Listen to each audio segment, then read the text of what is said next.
السلام عليكم خوتي خواتاتي، كنتمنى تكونوا كلكم بخير وعلى خير. وهذا الفيديو لقاكم في احسن الاحوال، وحنا رجعنا مع دنيا بطمه ومحمد ترك. هذا الفيلم هذا ما غاديش يسالي قصه طويله، وراه ولا مسلسل من الحلقه الاولى حتى الحلقه الاخيره، ما عرفناش امتى الحلقه الاخيره.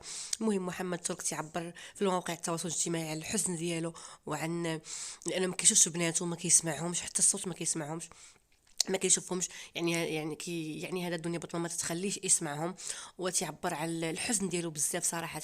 وكتب في واحد الموقع ديالو، كتب كما غادي تشوفوا البارح الجمعه: حسبي الله ونعم الوكيل، وكلت امري لله، بغيت غير نشم ريحتكم. قال بغيت نشم غير ريحتهم.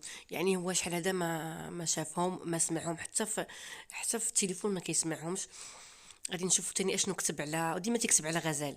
كما كتشوفوا تاني كتب تاني في يوم الجمعة البارح، يعني: اللهم في يوم الجمعة هذا دمر من فرق بيني وبين بناتي، ومنعني شوفاتهم وسماع صوتهم. حسبي الله ونعم الوكيل، وكلت امري لله، وحشتوني.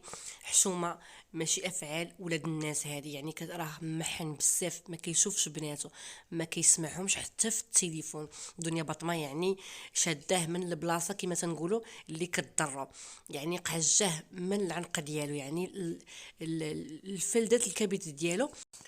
يعني حشوم عليها دير هكايا، يعني بينها وبين الزوج ديالها. ما دخل البنات في هذا الموضوع هذا، تخلي بناتها يشوفوا باهم، يسمعوه، يعيطوا لي في الواتساب، يعني يشوفوا مكالمة، يعني فيديو وصوتية، يعني يشوفوا باهم. خصها تكون، انا في نظري خصها تكون يوميا مكالمه مع بناتهم، باش ما ينساوش الاب ديالهم، لانه هو في بلاده، هما في بلاده، غطول الايام ماشي غادي ينساو، انما ما غاديش تبقى واحد العلاقه فاش كيما كتكون الدراري مربين مع الاباء ديالهم في المنزل.